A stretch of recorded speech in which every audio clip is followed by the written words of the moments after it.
నమస్కారం. మీ అందరూ కూడా జీవితంలో ఆర్థికంగా ఉన్నత స్థితికి చేరాలని రకరకాల ప్రయత్నాలు చేస్తూ ఉంటారు. అయితే ఈ ప్రయత్నాలు చేస్తున్నప్పుడు మనకు సంపాదన ఒక పక్కన, ఖర్చులో పక్కన, ఈ రెండింటి మధ్యలో బ్యాలెన్స్ చేయడం పక్కన. సో అదొక ఎప్పటికప్పుడు మనిషి జీవితంలో సర్కస్ చేస్తూనే ఉంటాడు. అయితే ఈ సర్కస్ చేస్తున్నప్పుడు ఈ సర్కస్ యొక్క విధానం కానీ, ఈ సర్కస్ యొక్క పర్పస్ కానీ, అసలు ఏం జరుగుతుంది మన లైఫ్లో అనేది మనకి స్పష్టత లేకపోవడం వల్ల, మన ప్లానింగ్లో స్పష్టత లేకపోవడం, మనకి ముందుగా వెళ్ళడానికి ఎలా చేయాలనేది క్లారిటీ లేకపోవడం జరుగుతూ ఉంటుంది. నమస్కారం అండి, నా పేరు రాజశేఖర్. నన్ను ప్రపంచవ్యాప్తంగా తెలుగు ప్రజలందరూ మనీ గురువు అని పిలుస్తుంటారు. గత 20 సంవత్సరాలుగా డబ్బు అనే ఏకైక అంశం మీద నేను పరిశోధన చేస్తున్నాను. 12 పుస్తకాలు రాశాను. దాంట్లో 6 పుస్తకాలు మనీ గురించి రాశాను. అందులో 2 పుస్తకాలు అమెజాన్ బెస్ట్ సెల్లర్గా నిలిచినాయి. నాకు యూట్యూబ్లో 2000 పైగా రకరకాల ఛానల్స్లో కలిపి వీడియోస్ ఉన్నాయి. సో ఈ యొక్క నాలెడ్జ్ తోటి, ఈ యొక్క ఎక్స్పీరియన్స్ తోటి నేను ఉన్న అనుభవాన్ని ఒక చిన్న ప్రదర్శన రూపంలో మీ దగ్గర షేర్ చేసుకోవాలని ప్రయత్నం చేస్తున్నాను. జస్ట్ ఇక్కడ చూడండి మీరు. ఇక్కడ మనకి 2 రకాల రిబ్బన్లు ఉన్నాయి. ఈ 2 రకాల రిబ్బన్లు ఏంటంటే, ఈ రెడ్ కలర్ రిబ్బను మన జీవితంలో మనం పుట్టిన దగ్గర నుంచి, ఈ 2 కూడా మన లైఫ్ టైం అనమాట. ఈ 2 కూడా సమానంగా ఉన్నాయి, మన జీవితకాలం. ఈ 2 కూడా మన జీవితకాలాన్ని సూచిస్తాయి. అంటే మన జీవితకాలం 100 ఏళ్ళు అనుకుంటే, ఈ 100 ఏళ్ళు పుట్టిన దగ్గర నుంచి చనిపోయిన దాకా ఈ 100 ఏళ్ళు. ఈ 100 ఏళ్ల లోపల ఈ రెడ్ కలర్ రిబ్బన్ అనేది మనకి మనం చేస్తున్నటువంటి ఖర్చుని సూచిస్తుంది. ఈ పింక్ కలర్ ఏంటంటే మనకి వస్తున్నటువంటి సంపాదన సూచిస్తుంది. ఇప్పుడు ఈ వీడియో చూస్తున్న మీరు ఒకవేళ ఈ 25-30 సంవత్సరాలు ఉన్నాయి అనుకుందాం.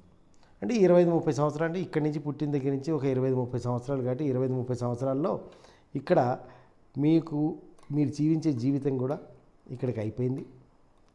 మీకు దాని పట్ల ఇప్పుడు దాంట్లో ఉండేటటువంటి, అంటే దాంట్లో మీకు జరిగినటువంటి ఈ సంపాదనకి లేదా ఈ యొక్క ఖర్చుకి మనకి సంబంధం లేదు. ఎందుకంటే 2 కూడా సమానంగా ఇప్పటికి అయిపోయినాయి. అంటే ఇప్పుడు మనం ఇప్పటిదాకా ఏం చేస్తున్నాం అంటే, ఇప్పటిదాకా ఉన్నదాన్ని కాకుండా ఇప్పుడు మనము ఇక్కడికి దీన్ని కట్ చేయడం జరుగుతుంది. సమానంగా చూసి కట్ చేస్తాను నేను.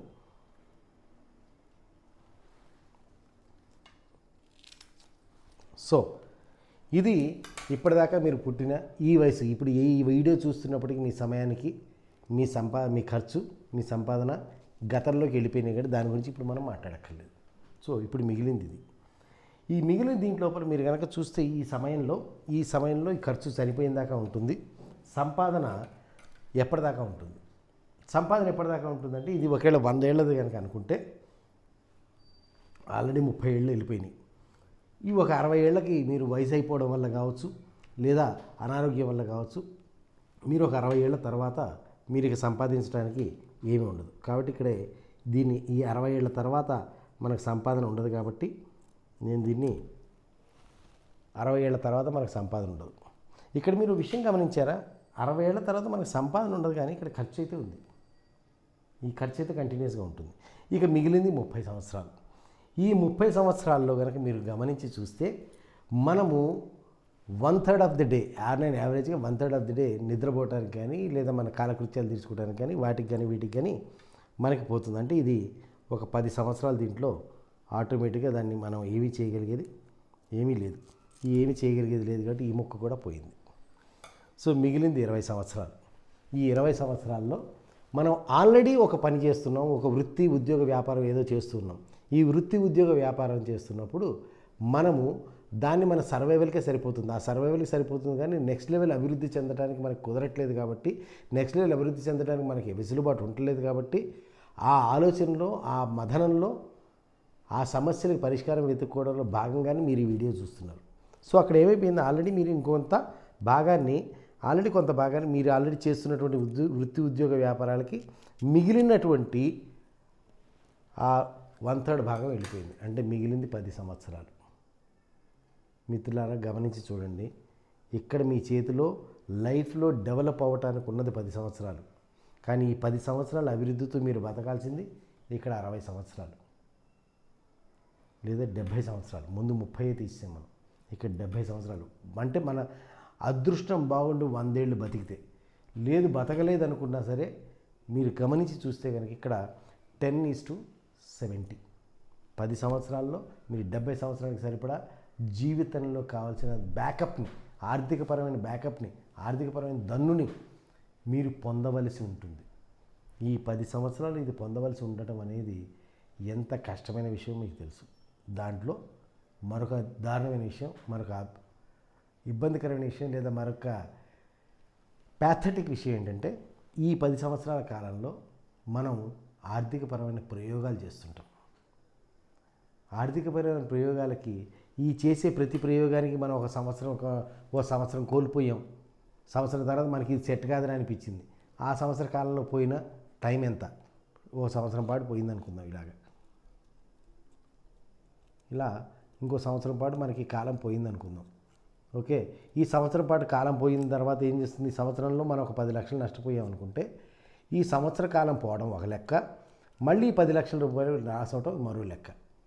సో ఈ 10 లక్షల రూపాయలు మళ్ళీ సంపాదించడానికి మనం ఎంత కావాలి? మళ్ళీ దానికి మరో సంవత్సరం కావాలి. సో ఇలా మనకున్న 10 సంవత్సరాల కాలంలో మనం డెవలప్ అవ్వకుండా మనకి చేత కాకుండా రకరకాల ప్రయోగాలు చేసి ఈ 10 సంవత్సరాల కాలాన్ని కూడా మనం అమూల్యమైన కాలాన్ని జీవితంలో నష్టపోతుంటాం. మిత్రులారా, ఒక 25 సంవత్సరాలుగా మనీ అనే అంశంపై పరిశోధన చేసిన వ్యక్తిగా, కొన్ని వేల మందికి నేను వాళ్ళకి ఆర్థిక అభివృద్ధి చెందడానికి సహకరించిన వ్యక్తిగా నేను మీ అందరికీ చేసిన అభ్యర్థన ఏంటంటే, సూచన ఏంటంటే, మిత్రులారా, చాలా తక్కువ సమయం ఉంది. ఈ సమయాన్ని మీరు మీ సొంత ప్రయోగాలకి ఉపయోగించడం కంటే ఒక నిపుణుడిని సంప్రదించండి, ఒక కోచ్ దగ్గరికి వెళ్ళండి, ఒక మెంటర్ దగ్గరికి వెళ్ళండి, ఓ ట్రైనర్ దగ్గరికి వెళ్ళండి. ఆ నిపుణుడి సలహా సంప్రదింపులతో, ఆ కోచ్ సలహా సంప్రదింపులతో మీరు లైఫ్ని ప్లాన్ చేసుకోండి. అప్పుడు కానీ ఈ 10 సంవత్సరాల కాలం, ఈ 70 సంవత్సరాల కాలానికి ఈ 10 సంవత్సరాల సంపాదన గ్రోత్ ఈ 10 సంవత్సరాలు మీరు చేసే గ్రోత్. సార్ మీరు సర్వైవ్ కావట్లేదు అంటే ఆల్రెడీ సర్వైవ్ అవుతున్నారు.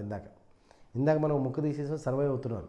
కానీ ఆ సర్వైవల్ అనేది మీరు కనుక చూస్తే ఇక్కడ 60 దగ్గర ఆగిపోతుంది. అంటే సంపాదన అనేది 60 దగ్గర ఆగిపోతుంది, ఖర్చు మటుకు 100 దాకా ఉంది. మరి ఇక్కడ మీరు సంపాదించి మీ సర్వైవల్ గ్రోత్ కంటే ఎక్కువ పెట్టుకుంటేనే, అంటే మీకు జీవితానికి అవసరమైనటువంటి బ్రతకటానికి అవసరమైన సంపాదన కంటే కొన్ని రెట్లు ఎక్కువ సంపాదిస్తే కానీ దాన్ని మీరు పక్కన పెట్టుకుని అసెట్ రూపంలో మార్చుకుని, ప్యాసివ్ ఇన్కమ్ స్ట్రీమ్ రూపంలో మార్చుకుని ఈ 60 నుంచి 100 దాకా మీకు కావాల్సిన జీవితం మీకు కానీ, మీ భార్య పిల్లలకు కానీ, లేదా మీ మీద ఆధారపడి ఉన్న వాళ్ళకి కానీ, వాళ్ళకు కూడా మీరు 100 ఏళ్ల జీవితానికి కావాల్సిన ఆర్థిక ఆలంబనని ఏర్పాటు చేసుకోవాలంటే ఇక్కడ ఈ 10 సంవత్సరాల కాలంలోనే మీరు అభివృద్ధి చెందాల్సి ఉంటుంది. ఆర్థికంగా కనీసం 10 రెట్లు 20 రెట్లు అభివృద్ధి చెందాల్సి ఉంటుంది. అలా అభివృద్ధి చెందాలి అంటే మిత్రులారా, మీ నాలెడ్జ్తో మీకున్న పరిధిలో మీరు ప్రయోగాలు చేయడం కంటే ఒక నిపుణుడికి అవసరమైతే ఫీజు ఇచ్చైనా సరే సలహా సంప్రదింపుల్లో గైడెన్స్లో వెళ్ళటం అనేది ఎప్పుడు కరెక్ట్. ఆర్థిక విషయాల్లో నిపుణుడి ఫీజు కన్నా మన ప్రయోగాలకి మనం చెల్లించే ధర చాలా చాలా చాలా చాలా ఎక్కువ, చాలా ఖరీదుగా ఉంటుంది ఫ్రెండ్స్. సమయం పోతుంది, డబ్బు పోతుంది. డబ్బు పోతే మళ్ళీ వస్తుందేమో, కానీ ఆ డబ్బు రావడానికి కొంతైనా సమయం పడుతుంది. ఇప్పుడు ఇక్కడ ప్రాబ్లం ఏంటంటే ఆ సమయమే మన దగ్గర లేదు. ఆలోచించండి ఫ్రెండ్స్. ఈ విషయంలో మీకు కనుక ఏదైనా సలహా సంప్రదింపులు కావాలన్నా, గైడెన్స్ కావాలన్నా నన్ను ఎప్పుడూ సంప్రదించవచ్చు. Any time you are welcome. Thank you very much.